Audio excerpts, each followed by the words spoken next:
kita sambut hamba Tuhan, Ibu Pendeta Ketua Sinode kami. Selamat datang di rumah giat. Terima kasih Pak Eko dan Ibu yang sudah memberikan kami atau saya secara pribadi untuk ada di tempat ini, ya, melayani saudara. Mungkin saya ralat ya. Saya bukan hamba Tuhan yang luar biasa karena saya pergi ke Honolulu, enggak. Itu kecil ya. Tapi sudah banyak hal yang Tuhan kerjakan sehingga saya layak berdiri saat ini di depan saudara. Banyak Tuhan saya yang membuat saya jadi bisa ada di depan ini. Haleluya ya. Nah saudara, ya, saya muda, saya itu senang dengar yang umur saya, umur 60, 65, yang pernah dengar The Beatles. Nah, ya, kalau denger itu setiap hari didengerin. Belum kenal Tuhan Yesus soalnya. Ya, dengerin itu kakak saya semua. Jadi saya itu anak semua, orang tua saya punya anak 7, saya nomor 6.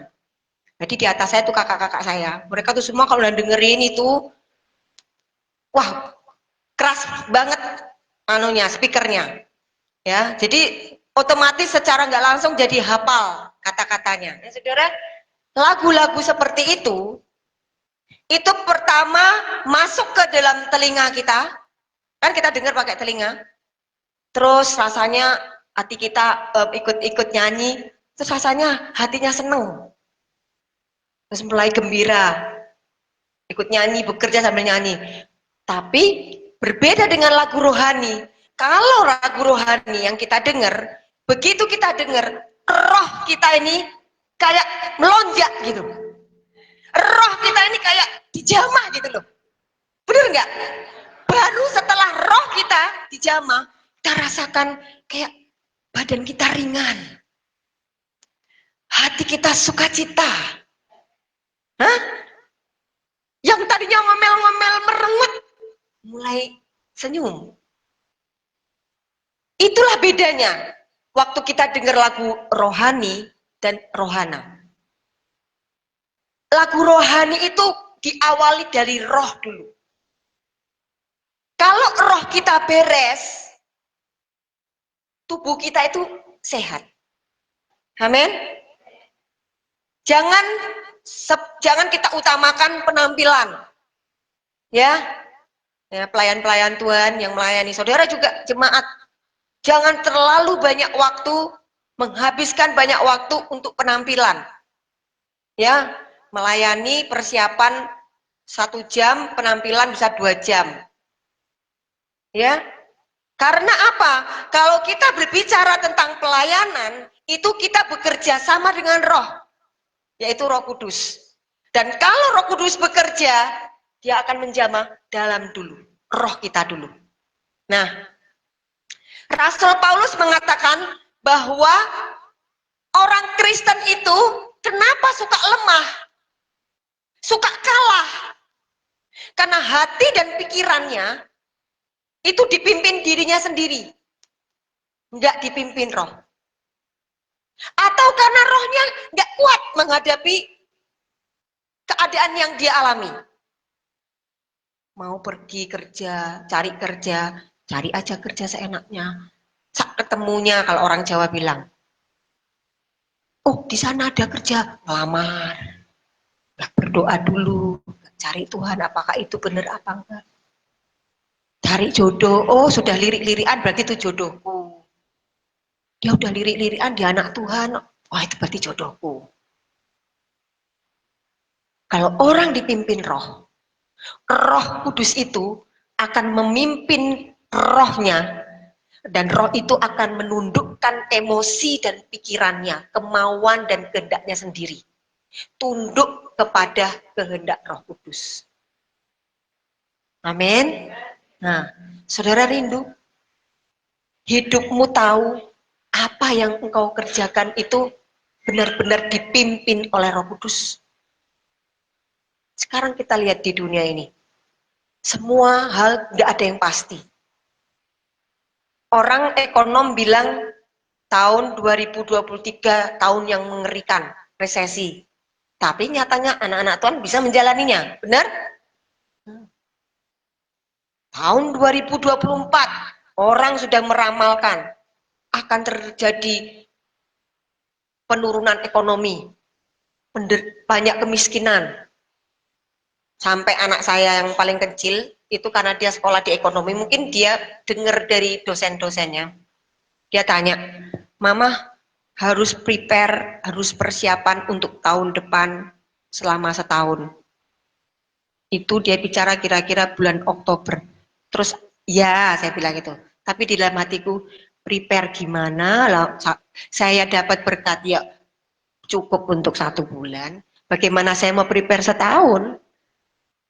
Tapi saya percaya dalam nama Yesus hidup saya dipelihara Tuhan. Jadi saudara, ekonom itu bilang, tapi kenyataannya tahun 2024 kita semua udah melaluinya.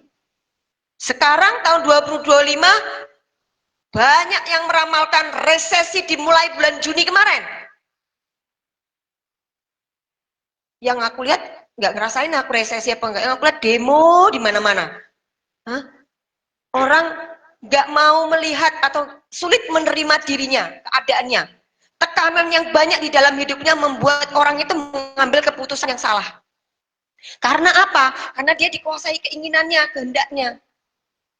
Itu sebabnya Rasul Paulus ngomong, kalau kamu mau kehendakmu itu dipimpin oleh kehendak roh, rohmu kuat melawan segala situasi yang nggak mungkin di dunia, kamu harus membangun hidupmu di dalam roh. Amin. Kamu harus menguatkan rohmu. Yuk kita buka pertama. Dalam Lukas pasal yang pertama ayat 80, coba kita baca bersama-sama. Lukas pasal 1 ayat 80. Yuk kita baca bersama-sama. 1, 2, 3.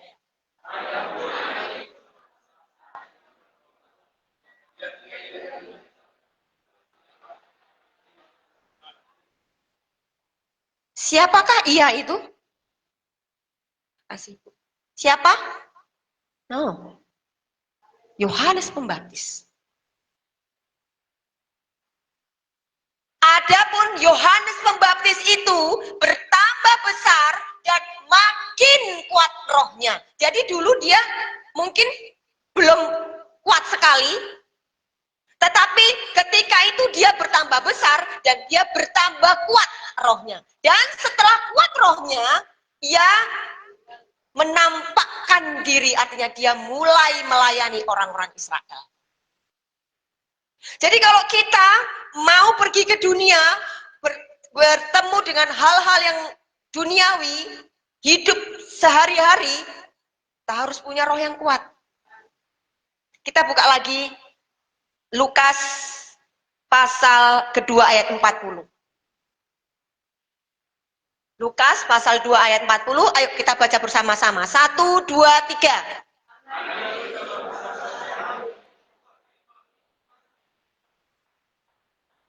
Ini siapa? Dia Yesus. Dan dikatakan Yesus itu bertambah besar, tubuhnya tambah besar dan menjadi kuat, rohnya menjadi kuat. Artinya dia tadinya belum kuat. Setelah itu dia melayani. Yohanes Pembaptis, Yesus diperkirakan melayani, mulai melayani umat Tuhan itu sekitar umur 30. Kita nggak perlu nunggu sampai umur kita 30, nunggu roh kita kuat sampai 30 tahun. Nggak perlu. Tetapi ada caranya bagaimana kita bisa membangun hidup kita punya roh yang kuat. Saudara mau dengarkan? Ya, haleluya. Kita lihat yang pertama. Saudara, kalau saudara mau tubuhnya tambah besar, apa yang saudara lakukan? Makan. Nah, pemerintah nyarankan 4 sehat, 5 sempurna. Benar nggak? Aku nggak tahu sampai sekarang apa itu masih relevan, masih cocok enggak di dunia ini sekarang ya. Masalahnya sulit banget 4 sehat 5 sempurna ya. 2 aja udah bersyukur ya. Nasi, sayur, lauk aja udah bersyukur. Apalagi buah, susu, wah repot banget, uangnya yang repot ya. Ya enggak? Nah, tapi kalau kita mau bertumbuh sehat tubuhnya, kita harus makan makanan yang bernutrisi. Waktu kecil, saya anak manajer perkebunan. Papi saya itu membawai banyak orang-orang bule. Ada orang Swedia, ada orang Belanda, yang jadi asisten manajer dia. Bapak saya itu perintis kelapa sawit dan coklat di daerah Sumatera. Ya.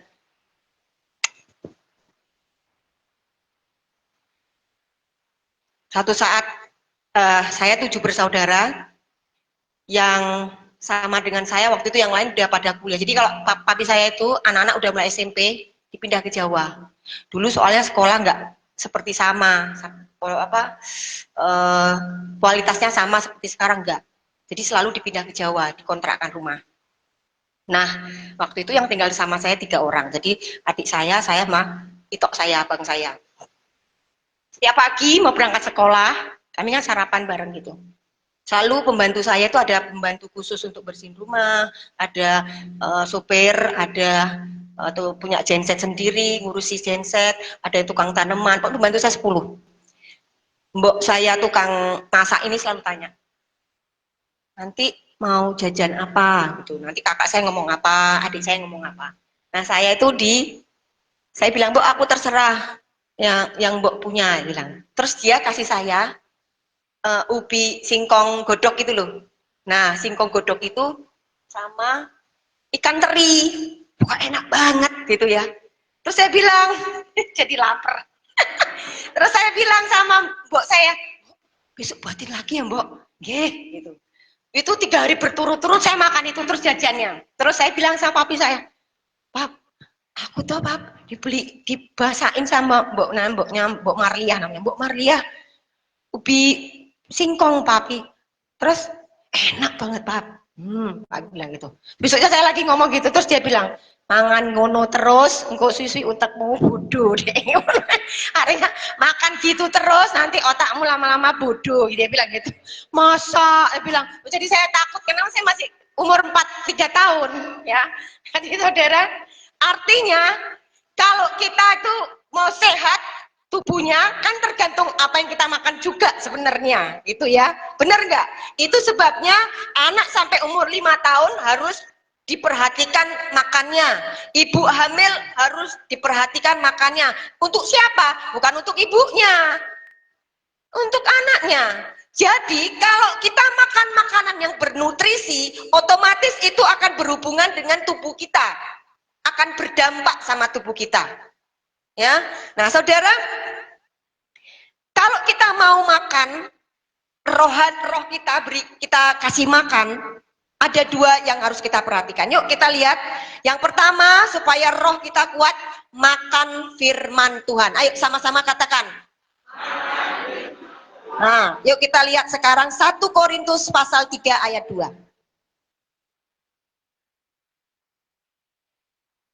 1 Korintus pasal 3 ayat 2. Yuk kita baca bersama-sama. 1, 2, 3.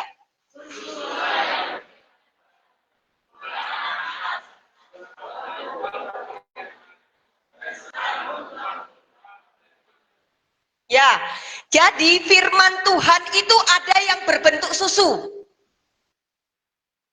Susu itu seperti apa? Firman Tuhan yang enak-enak, yang membangun. Pujilah Tuhan, kasihilah sesamamu. Carilah Tuhan, maka Tuhan akan menemuimu. Enak banget itu, ya, ayat firman itu. Tapi ada makanan yang lain yang kita butuhkan. Yuk kita lihat di dalam Matius pasal 4 ayat yang keempat. Makanan firman yang kedua adalah Matius pasal 4 ayat yang keempat.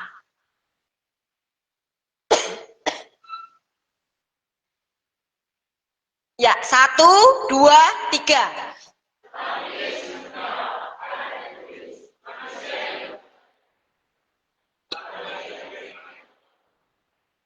Ya, roti itu lebih keras daripada susu. Kita perlu makanan-makanan yang keras juga. Coba sampai tua kita minum susu aja kan nggak sehat juga. Firman Tuhan yang keras itu apa? Yang bisa merubah pikiran kita. Kalau dunia bilang, kamu mau kaya, berhemat. Punya uang, simpan. Alkitab berkata, kalau kau mau punya banyak, kau memberi. Merubah pola pikir kita. Kalau orang dunia bilang, ada orang yang jahat sama kamu, datangi, lawan.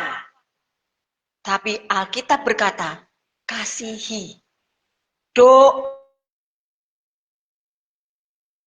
Merubah pikiran kita. Kok bisa Tuhan itu suruh kita dirubah supaya kita enggak melawan orang itu.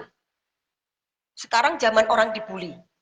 Enggak orang-orang dewasa tok yang dibully sekarang. Di Semarang banyak anak-anak masih kecil sekolah udah dibully. Oh, Kristen, kamu salib, anak-anak kecil. Jemaat sayang. Mereka udah mulai dibully. Ada yang satu sekolah itu kebanyakan Muslim.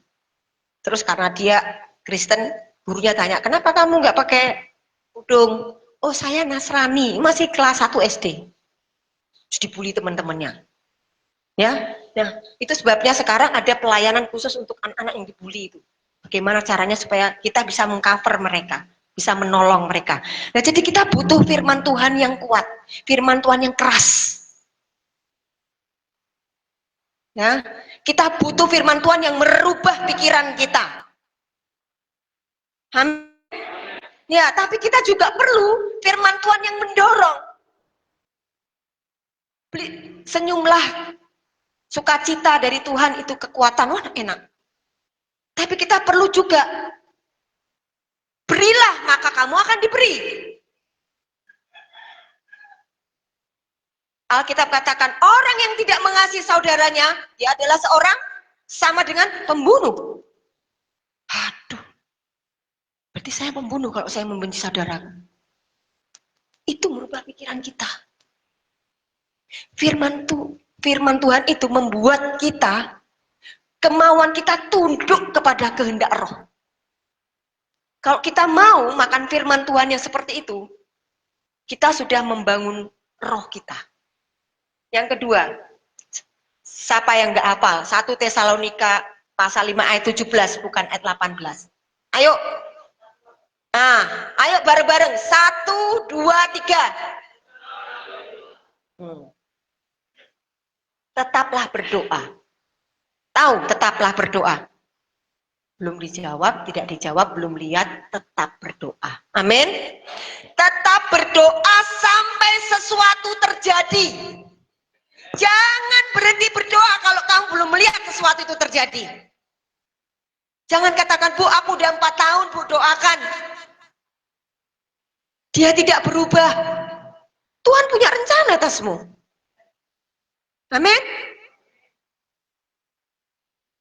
Tuhan itu nggak pernah kasih sakit penyakit. Jangan dengar ajaran yang mengatakan, oh mungkin Tuhan kasih izinkan kamu anakmu sakit supaya engkau belajar sabar. Nggak. Tuhan nggak pernah kasih yang jelek. Mazmur 103 dikatakan, pujilah Tuhan hai jiwaku. Dan janganlah lupakan segala kebaikannya. Dia baik dalam segala hal. Dia nggak pernah ngasih sakit. Jangan bilang, oh aku cerai, oh aku berantem terus. Nih mungkin Tuhan izinkan supaya imanku kuat. Nggak. Tuhan selalu beri yang terbaik. Ya, tapi Tuhan mau kalau kita berdoa dan doa itu belum kita lihat hasilnya, tetap berdoa sampai sesuatu terjadi lewat doa itu. Doa terus menerus, doa yang tidak berhenti sampai engkau melihat Tuhan bekerja. Saya ngomong karena saya udah mengalami. Saya punya anak 4.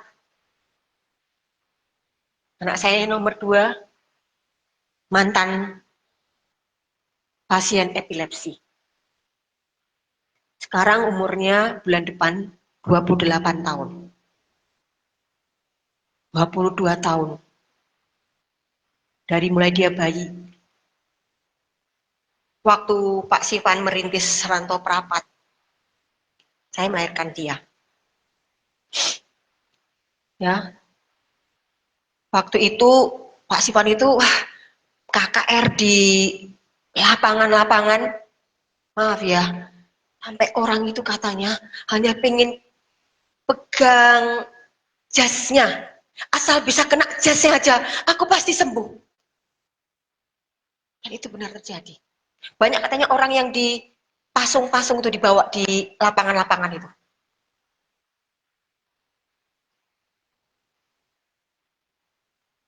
Tapi kami punya anak waktu itu kejang-kejang di rumah sakit. Saya uang untuk pergi ke dokter aja nggak punya. Waktu itu zaman Starpu. Apa yang tahu mengalami Starpu itu kita kirim, kelihatannya kalau saya ingat nggak langsung online, tapi hanya beberapa menit dia masuk. Jadi dia bentuknya kecil, itu nanti saya kasih tahu. Aku nggak punya uang, mau ke rumah sakit. Jadi saya pergi ke rumah sakit, singkat cerita, mintalah sama pengerja. Yang ikut saya 13 orang pengerja. Saya minta uang dari beberapa mereka, saya pergi naik taksi ke sana, terus dia udah berak darah, dia udah kejang-kejang terus, nggak ada berhenti, langsung masuk ICU. Ya, terus singkat cerita, Pak Sipan itu udah ada pamflet-pamflet, udah di apa itu, apa kalau di Jawa namanya toa, apa namanya, udah diumumkan lewat mobil-mobil berjalan itu loh. Udah diumumkan kalau ada KKR Pendeta Sivan. Nah, waktu itu dia kan agak terkenal di sana ya. Jadi banyak orang udah mulai datang. Ibadah jam 10. Waktu itu ibadah jam 10, terus saya bilang, saya nggak mau tahu. Tapi pokoknya malam ini kamu harus sampai di Semarang. Gimana caranya mau sampai di Semarang kalau dia ibadah jam 10 pagi? Kan nggak mungkin. Jadi diajukanlah ibadah itu jam 8. KKR diajukan jam 8, kemudian dia pulang sampai Jakarta, singkat cerita jam 7 malam. Dia bilang, aku udah sampai Jakarta, aku nggak dapet tiket. Kan nggak kayak seperti sekarang, gampang, tiket banyak. Saya bilang, saya nggak mau tahu. Saya udah nggak bisa mikir. Dokter sudah angkat tangan. Jumat itu hari Minggu, datang pada nangis semua ngeliat. Ya mungkin antara kasihan sama saya ya, lihat dia juga gitu kan. Dan dia nggak ada berhenti 3 hari kejang itu, dikasih obat berbanyak dari anus, dari infus, dari anus lagi, dari infus, sampai berkali-kali, sampai akhirnya dia nggak berdaya apa-apa, hanya diam aja di ICU tuh. Jadi dokter bilang udah, tapi dokter itu nggak ngomong sama saya, ada pendeta saya yang tanya di situ, ada Marga Siagian yang tanya sebenarnya keadaannya bagaimana, ya dia bilang udah nggak ada harapan. Tapi kan saya karena nggak tahu, saya tetap berharap di situ gitu ya. Saya sampai maaf kata, saya sampai diari karena stres mungkin ya. Lalu singkat cerita akhirnya Pak Sivan itu datang sampai Semarang, naik bis, nggak tahu naik kereta, terus jam 8 pagi dia nyampe. Dia bilang sama anak saya, namanya Bernis. Saya bilang, Bernis, papa udah mau nyampe sini. Kamu bangun. Mama janji akan bawa kamu dari depan itu sampai depan gereja, sampai ke mimbar. Aku akan mengucap syukur sambil berjalan. Saya bilang gitu. Dia diem, ya memang udah nggak bisa apa-apa. Tapi begitu Pak Sivan datang, itu pas kebetulan ada jemaat kami yang udah tua, 2 suami istri ada di situ, dia saksinya. Tapi mereka udah meninggal sekarang. Pak Sivan bilang, Bernis, ini papa. Tahu, saudara, dia buka matanya, neteskan air mata, terus dia tutup lagi. Dan anak itu sampai sekarang nggak bisa lepas dari papanya. Ya, dia kalau pergi, mereka berdua pergi gitu karena aku banyak kerjaan di rumah kan. Saya bilang udah pergi aja tuh kalian. Dia bilang dia nggak mau. Ayo ma ikut gitu. Sekarang udah sehat. Tapi 22 tahun doa saya nggak ada berhenti. Saya berdoa sampai sesuatu itu terjadi. 22 tahun. Saudara mungkin cuma baru 2 tahun, 3 tahun, 5 tahun. Saudara ngalami nggak? Di antara saya berdoa dan saya melihat nggak ada hasilnya, dia masih tetap aja 1 hari 4 kali kejang, 1 kali kejang 1,5 jam berhenti. Kalau udah kejang itu sampai kencing, menstruasinya semua keluar.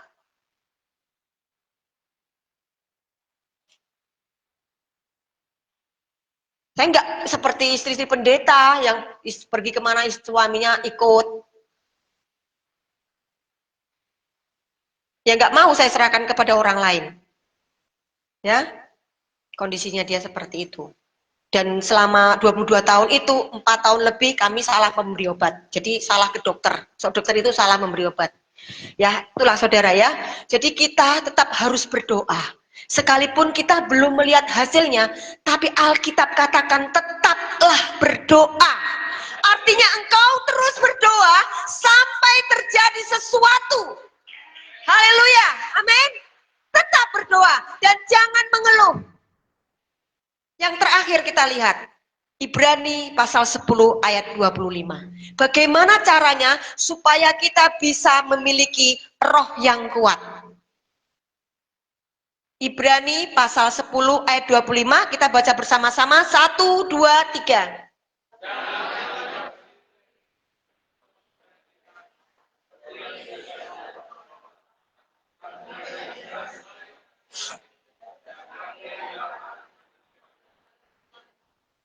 Ya, Tuhan itu sudah kasih kita warning. Kalau kamu anak Tuhan, kamu nggak bisa tinggalin persekutuan. Ketika kita meninggalkan persekutuan, kita itu seperti api, arang, itu kalau diambil satu baranya, berpisah, lama-lama mati nggak? Mati. Tapi kalau ada arang, dicampur dengan berbagai banyak bara, api, dia bisa nyala nggak? Bisa. Dalam Alkitab persekutuan itu kata aslinya adalah korban. Waktu kita persekutuan, lihat, yang pertama, orang-orang yang sedang lemah, yang sedang mungkin saudara kondisi rohmu atau kondisi imanmu sedang nggak baik-baik aja, terus kamu ikut persekutuan dan kamu dengar kesaksian orang, kamu dibangun. Kamu dengar firman, firman membangunmu. Kamu bersama dengan orang-orang yang seiman, kamu merasa kamu dikuatkan. Amin. Jadi kita perlu mengadakan persekutuan. Dalam persekutuan juga, orang-orang yang waktu itu punya roh yang kuat bisa mentransferkan rohnya kepada orang-orang yang lemah. Bulan Mei lalu saya pergi ke Jakarta, dari Semarang ke Jakarta naik pesawat sekitar 1 jam, tapi naik kereta sekitar 5 jam. Ya, naik kereta api. Saya ke Jakarta mengikuti konferensi 3 hari. Pembicaranya itu salah satu temannya Dr. Maroko, ya. Bill Johnson itu yang punya Universitas Oral Robert, ya, di Tulsa. Nah, saudara, saya udah pernah ke sana. Anaknya Philip Mantova kuliah di sana, terus Niko, ya, kuliah di sana, dan puluhan negara mengirimkan utusannya untuk sekolah di sana. Dan memang sekolah itu sekolah yang profetik, ya, sekolah yang bagus. Nah, saudara, waktu saya ikut konferensi itu, di jalan saya bilang, Tuhan, aku ninggalin anakku. Aku tapi rindu, aku haus, ingin Engkau kuatkan, ingin Engkau perbarui, ingin Engkau upgrade lagi Tuhan.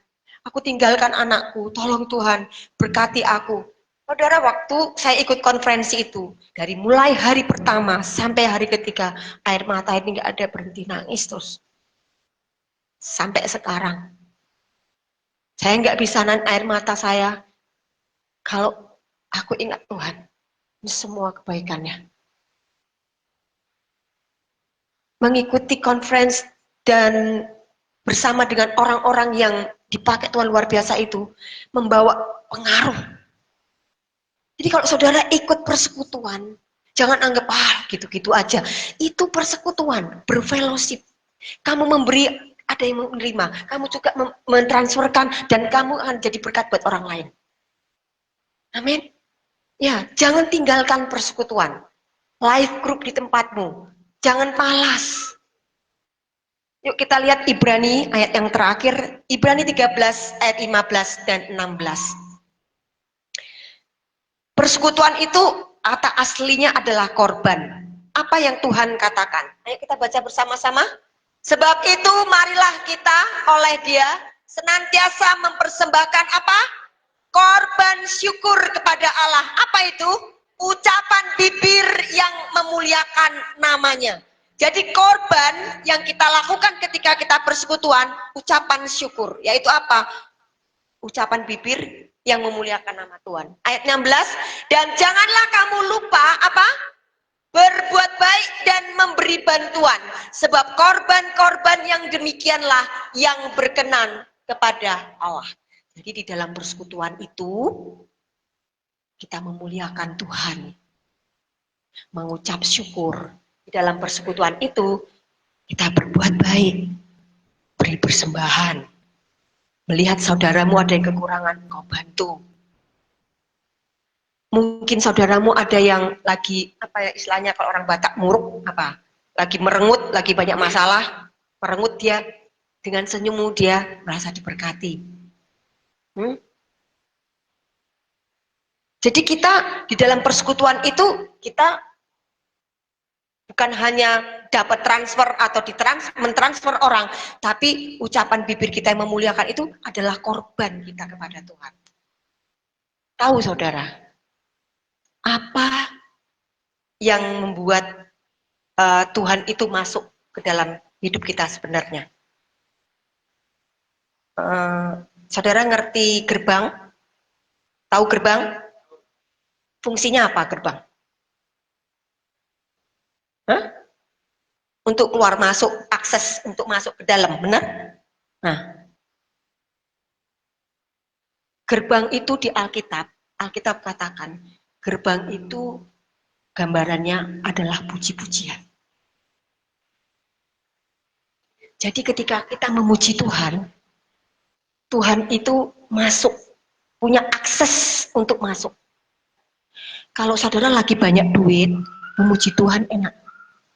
Tapi yang dimaksud oleh Tuhan, memuji Dia dengan ucapan bibir yang berkenan kepada Allah. Ketika kamu nggak punya uang, ketika kamu fitnah orang, ketika kamu ada dalam kondisi yang terpuruk, tapi bibirmu mengucap syukur, itu adalah gerbangnya Tuhan bisa masuk ke dalam hidupmu. Haleluya. Ya. Alkitab katakan pujian itu digambarkan sebagai gerbang. Berapa banyak Alkitab sudah memberi contoh? Pujian itu membawa hadirat Tuhan. Tapi pujian itu sebenarnya adalah gerbang. Akses untuk dia masuk. Jadi kalau engkau sedang punya masalah sekarang, jangan berhenti memuji Tuhan. Itu adalah gerbang Tuhan untuk masuk. Mengadakan mujizat untuk hidupmu.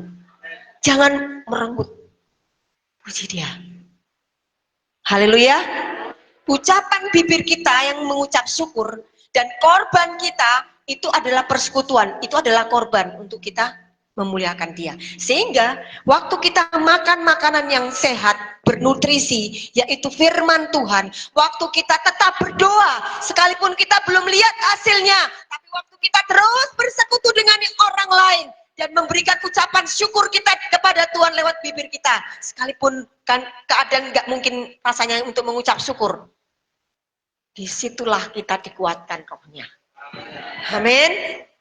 Ketika kita rohnya kuat, apapun yang terjadi di dunia ini, kita bisa hadapi.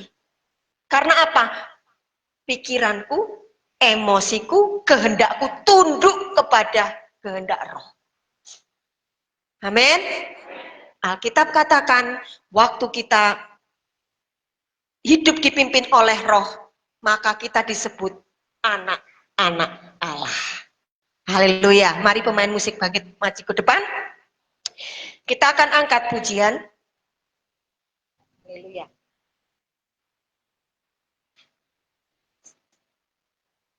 Haleluya. Kita akan angkat pujian. Mari bangkit berdiri, sidang jemaat Tuhan yang saya kasihi.